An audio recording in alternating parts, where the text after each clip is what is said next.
Hey guys, Ricky Lock here, back once again. I hope everyone's having a great day as always. And today, kind of on the same theme as my last video, I'm going to try and make a key for this Medeco here. And I'm sure most of you, if you're watching me, know what a Medeco is, but basically, in case you don't, the keys have to, or the pins have to be lifted to the proper height to allow the plug to turn, and they also have to be rotated to the proper angle so that the pegs on the sidebar can drop into these grooves on the pin. Try and show you here.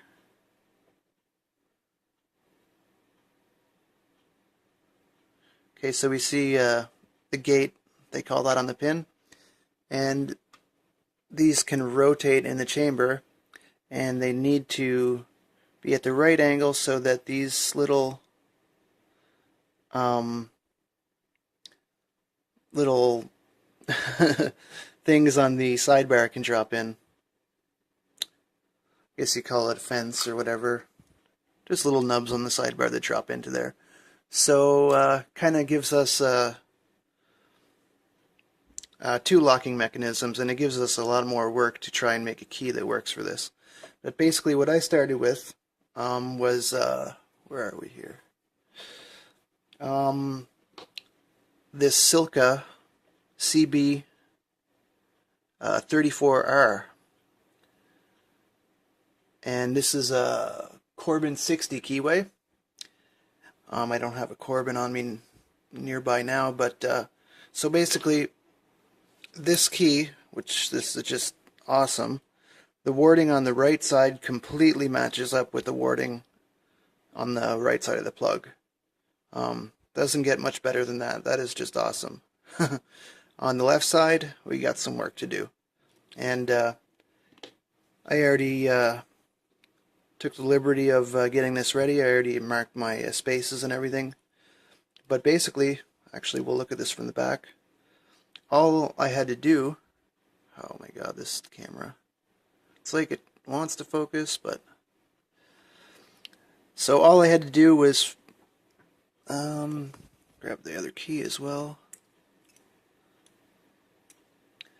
All I had to do was file this milling a little bit and this milling, and I think a little bit on the top here. And we got a key that, like I said, matches up perfect on one side.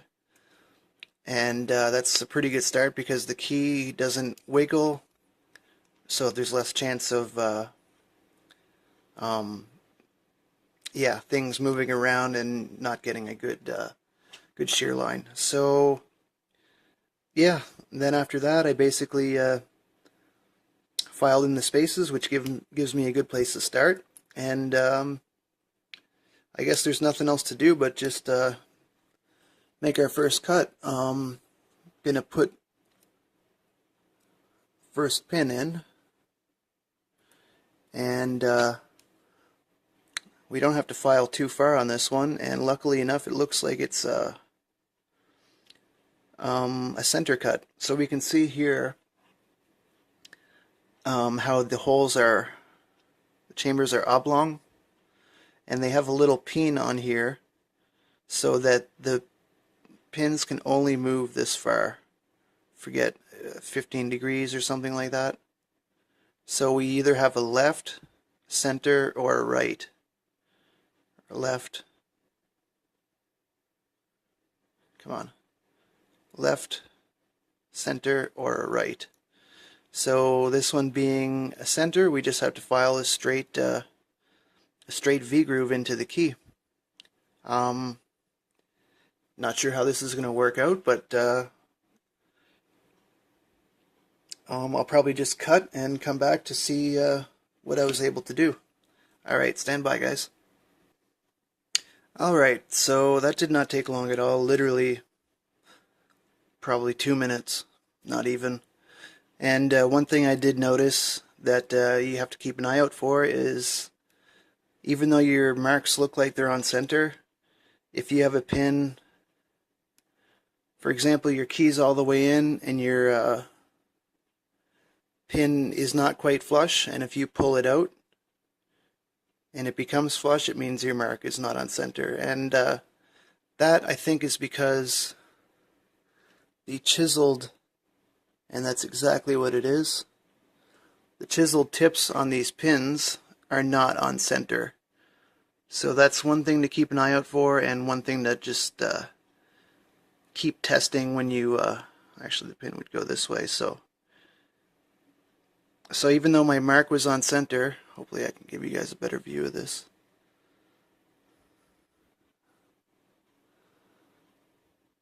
Even though my mark was on center, the chisel on my pin was more towards the front of the lock, or the front of the keyway, so yeah, you just have to keep testing and hopefully end up getting it in the right place. So I think we're good for pin number 1. Might as well leave it in there.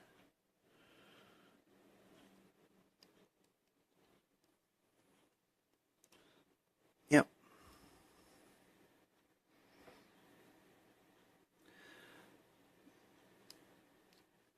And start with pin number 2. And here we have, I have to pay a little bit more attention. Wow, that's weird. It's already to shear line. But it's, oh, we could probably go down a little bit more. But it's a left or right angle. So I'm not sure how I'm going to deal with that, because not sure that it would stay like that if the key's taken out and reinserted. And in fact, it kind of changes. So I'll be back. I'll see what I can do about that. Alright guys, back from making the key. In fact, this was my first attempt and it didn't quite work out. And what I've learned is, like I mentioned before, you mark your centers, and that doesn't really help you that much because the chiseled pins aren't chiseled on the center of the pin. So, and what happened here was my cut was a bit forward and kept moving it back, and then overcut it. So that key's no good anymore. So I started a new one. In fact, I finished another one. And you can see here, I think I left a little bit more meat on the top of this one because, as you can see, my first attempt that didn't work, my second cut on it is barely, what's wrong with this camera? Holy crap. Whoa. Oh no, not like that. Hang on here. So the second cut on this key, my first key, is barely down at all, and barely enough to rotate the pin. So I left a little bit more height on this key, and you can see that I have the depth and should be enough to turn the pin. And little mistake at the end here, but it's I mean, it's just an aesthetic mistake. It doesn't, well, I hope it's not going to change the functionality of the key, but that's where I am with that. Everything seems to be brought to shear and to the proper angle. Let's try to get a better exposure here.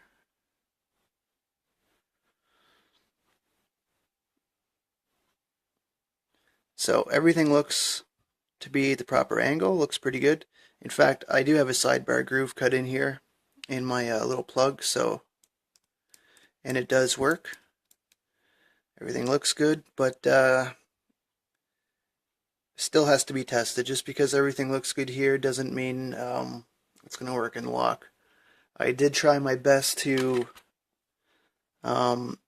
push down on these pins as I was cutting the key to make sure that You know what I mean? You got to think of the spring forces, and that makes them line up in their grooves and makes them turn to the proper angle. So here we are at the moment of truth, nothing else to do but to test this thing and keep my fingers crossed. Not too much work involved, but it would still really be nice if it worked. I'm willing to try it again if it doesn't, but kind of have high hopes, to be honest. I'm going to leave the half moons out for now, just for the sake of time. Refocus this thing, and everyone cross their fingers for me. Like to always turn it, pull the key out, and then I can get the key in there. So excited. And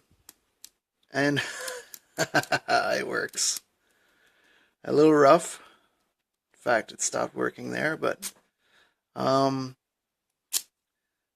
might just be something that needs a few cycles. It's kind of interesting. I wonder why it does that.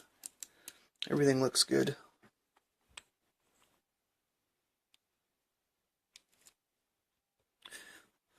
Perhaps though, when the sidebar is held in a little bit, actually I'm going to drop the sidebar out completely. Perhaps when the sidebar is held in a little bit, it might keep things a little bit aligned. I'm not quite sure. But let's see here. Sidebar is out.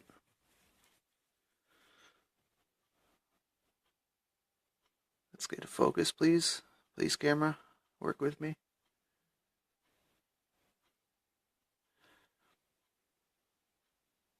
Like, why is it confused on what to focus on? It's right here. There we go. They look pretty good, but I probably would have to go one by one to see which one's causing problems.